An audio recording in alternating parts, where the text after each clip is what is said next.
Welcome to Combinations, the podcast from North Staffordshire Combined Healthcare NHS Trust. For this episode, we're going outside the trust and in quite an unusual episode. And rather than being in either our trust or indeed anywhere in the NHS, we're actually at the home of the mighty Port Vale Football Club, who are one of our local community's most popular and most cherished institutions and football club. We're here at a special time because Port Vale are just due to play Manchester City at the Etihad Stadium, which is just going to be fantastic and a real highlight, not just for fans but also for players. And we're actually here to have a conversation with Cristian Montaño, or Monty as he's known to the fans. Yeah. Monty, listen, you're about to walk out of the Etihad. How does that feel? No, it's something as a young kid you dream of, to play at the highest level if you can. Otherwise, we're going to get the opportunity to play against one of the best teams in England or around the world. And it's just excitement, really, to be and to know that you're going to face them at the Etihad. It's like a dream come true. And we just got to, for myself personally, just think about enjoying it and just be happy, really enjoy the occasion, really. Yeah, and where were you when the draw came out? I was sat at home with my missus, and we were literally just about to have dinner. So she said, "Can we eat in the front room?" I said, "Yeah, that's fine." So once the Man City name came out, she had a plate of food literally on her knees, and as soon as the number 62 came out, she didn't even let me say anything. Her plate of food just went up in the air. She scared my little boy. The little boy started crying, thinking something's happened. The plate on the floor, and I was just speechless. I just didn't know what to say to her. And she was like, "You're not excited?" I was like, "Still, it feels like it's not real, but we're going to be playing against Man City." So it was amazing. Like, it was a great feeling. Yeah. So you've got you've got over 250 appearances, over 30 career goals. Is that right? Yeah. Yeah. And is this the biggest game you're about to play in of your career, do you think? Yeah, it is. In fairness, to be fair, because every time I've been at a club where we've been drawn to like big teams, I've always missed them. Touch wood, it's not the case this time round. So when I was at Oldham, we drew Liverpool. We beat them, and I missed it because I was injured. And then we drew then Everton. We drew at home, so we took them to Goodison Park and lost 2-1 at their place, I think it was. And then when I was at Bristol Rovers, in the Carling Cup, we got to the quarterfinals against Chelsea at Stamford Bridge.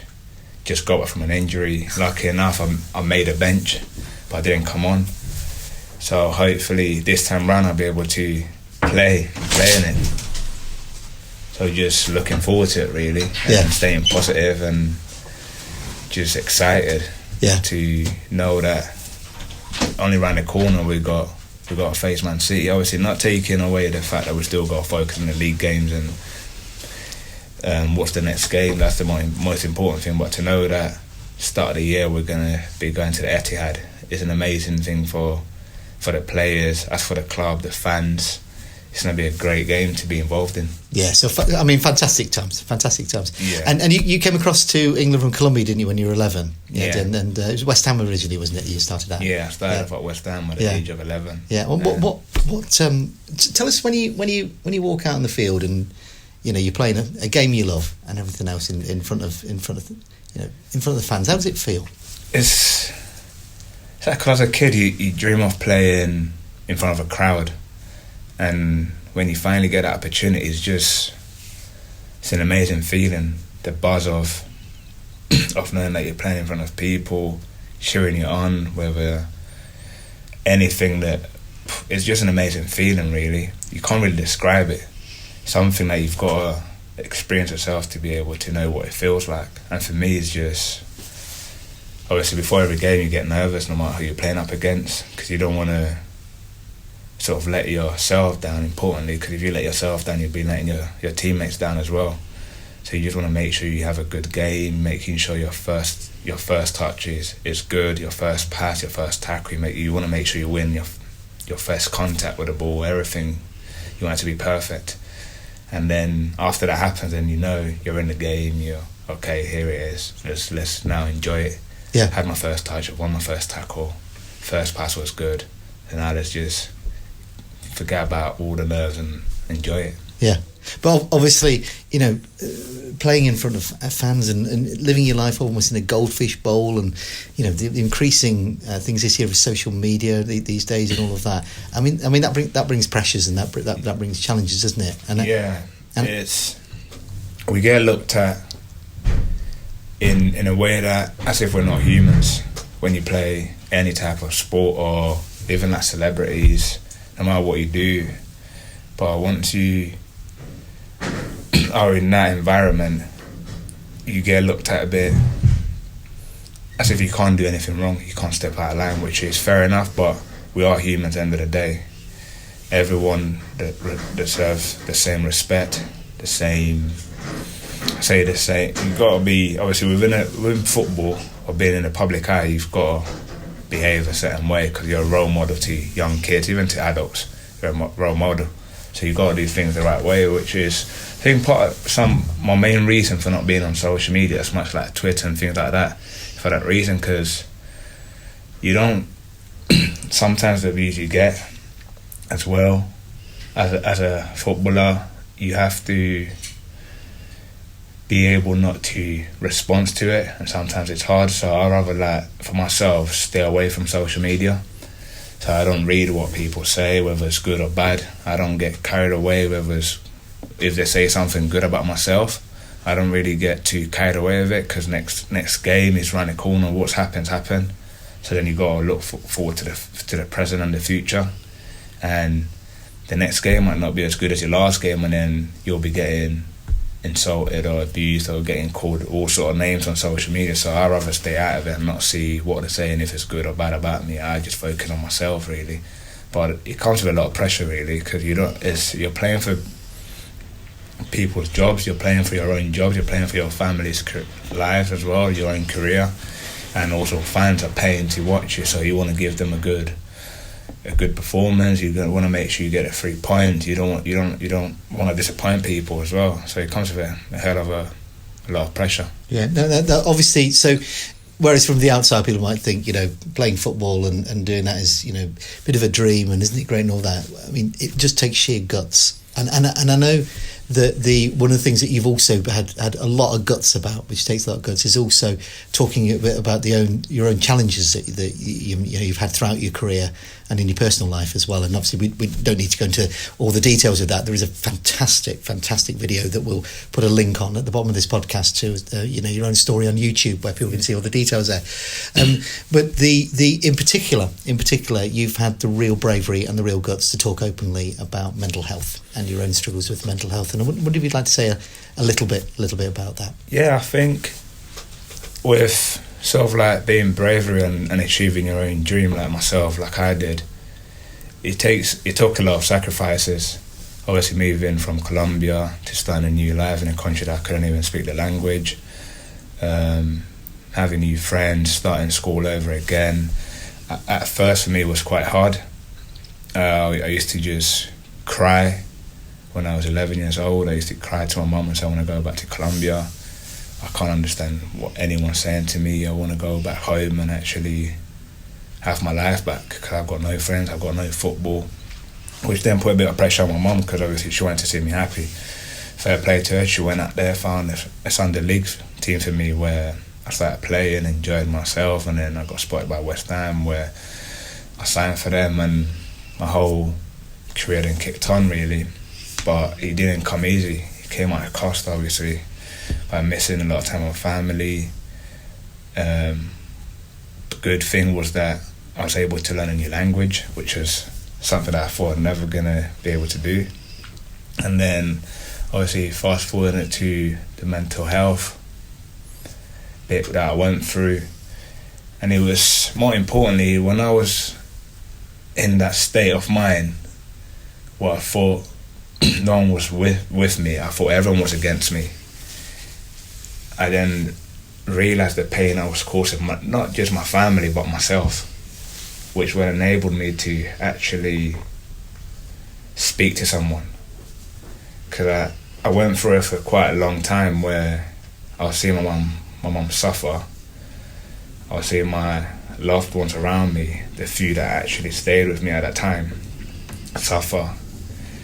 And I wasn't understanding why they were suffering. In some way, I say to myself, like, now that understanding I've got out of that and I'm in a better place now, in a bit I was a bit selfish, but because I wasn't understanding them, I didn't think they were understanding me, but it was just because I was so caught up in this little bubble that everyone was against me. So I used to snap at people, I used to snap at my mum, I used to argue when there was nothing to argue about, because I just thought I was in the wrong all the time, so I felt like I was always having to defend myself against someone who was actually supporting me. But then when I realised what I was doing and what I got myself in the state of mind I was in, I decided to speak to my mum and tell her about the thoughts I was having, about what I was intending to do. I started drinking away from her. I would get in my car. I wasn't driving it, but I couldn't drive it because I had no money to even put petrol in it, but my car was parked outside the house, so I would just sit in it and just drink. I would just get drunk on my own, and I thought that I was solving the problem, and I was just making it worse for myself, because it got to the stage where I had to carry on drinking. I got a drink. I've lost my job, I lost everything. I couldn't see my son, and I felt like I was losing my family. And then when I got to the point where I completely lost myself and then I was losing my family, I decided I needed help. And I got over the fact that if I say this to my mum, if I say this to that person, they're going to feel like I'm weak. But no, what I realised was that by doing what I was actually doing, I was being weak for staying away from the fact that I was going for something. So I found the relief within myself to actually speak to my mum, and then I thought, I'm actually a strong person from doing so. And I thought caring about what they were going to think about what I had to say. So I started worrying about myself, focusing about myself and bettering myself. And I said to them what I was going through, spoke to them, and then their understanding, they started helping me by doing little things like advising me in my football, encouraging me to speak out more. Even if it wasn't to my mum, they said that we'll get someone you can speak to as well. So my mum got one of her mates to speak to me as well, which was different. Obviously, I felt like I couldn't say certain things to my mum, so I thought I can say it to him, and he helped me massively. So I think my message to people, or to everyone that might be experiencing any form of mental health problem, is to be brave enough within yourself to speak to someone and not worry about what anyone's got to say about you. To stop worrying about if they're going to think you're weak or you're not strong enough, or a lot of people say man up, which is a lot of people that I've spoken to, they said to me, I've not spoken to someone because every time I try to say something to someone, they tell me to man up. I don't think you should be saying that to people. I don't think you should be, like, what do you mean by man up? You don't know, you don't understand what the individual's going through. You just got to be able to listen and offer an arm around them, not just, there's nothing wrong with you. I don't believe in that. I think if someone is going through something, you shouldn't be making fun of them. You shouldn't be calling them weak, because at one stage in your life you might experience that yourself, and then what are you going to do then? Because of the words you're saying to that person, you then going to think that someone's going to say them back to you when you experience something like that. So I think it's just about making sure you speak up, and if someone actually comes and speaks to you about what they're going through, just listen, and just don't make them feel bad for actually opening up. Yeah, and so I know people listening to this, particularly maybe people who know you and cheer you on and everything else and idolise you here, and fans. I think it's really powerful to hear somebody like yourself talking about, it's okay not to be okay. Yeah, I think it's okay not to be okay. Like, no one's perfect. We're all human beings. We're all gonna go through. There's no one person out there that's not had any issues with anything in life, whether it's depression, anxiety. Some of them keep it. A lot of people, which is why we're trying to do this, to get them to actually come out and feel comfortable to actually speak out. There's a lot of people out there that actually are experiencing a lot of things, but they don't come out and speak out because they feel like by speaking out they're gonna sound stupid, they're gonna be weak. And being able to speak out makes you actually a strong person and will give you the confidence that you can do it. Yeah. So it is okay to not be okay, and don't feel ashamed by anything that you've got to say about what you're experiencing. Just be confident to do so, because there's people out there that are willing to help you, and I'll repeat, it's okay not to be okay. Sometimes some people might not even feel comfortable about even talking to somebody who even knows them. Now, at Combined Healthcare, we've recently introduced a new 24/7, 365 days a year, any time of any day or night, for any, doesn't matter what age you are, you can ring. So I wonder if you'd like to... I think, obviously for myself, like you just said, I was able to realise what I was going through myself, which then gave me the courage to speak to my mum about it and the close ones around me. But there's a lot of people out there that probably we might not feel comfortable speaking to your family members or your friends. There's a lot of charities, there's a lot of things out there that are willing to help. And for example, we've got now the Combined Healthcare that are willing to help you. And if you are concerned about your mental health or someone you care for, you can contact the Access team directly on 0300 123 0907. And just feel confident these people are willing to help you. You can get in touch with them. They're available 24/7. And just don't shy away from it. Don't feel like you're on your own. Yeah. Listen, well, I mean, that will really help people. And in the meantime, as you say, it's okay not to be okay. You can speak up. It was part of you helping to turn your own life around, and get back on your feet. And then here you are, as we say, we're going to broadcast this on the eve of you walking out. Yeah. And so you're going to score. Obviously, you're going to score. Hopefully, I will score. I've been told you're a pacey. Was it a pacey left wing. attacker, pacey winger? Pacey wing, the left back. So just the whole left side. So if you could nutmeg De Bruyne or something and just slot it in, it'd be great. We'd be cheering you on. I think I'm gonna try and stop them from breaking on our side first, and then hopefully just catch them on the break. Well, listen, brilliant. Look, thanks ever so much for taking the trouble in the few. It's only a couple of weeks to go. Really, really appreciate it. And thanks very much It's indeed. my pleasure. Really appreciate it. Good luck. Thank you so much. Cheers, Monty. Thank you.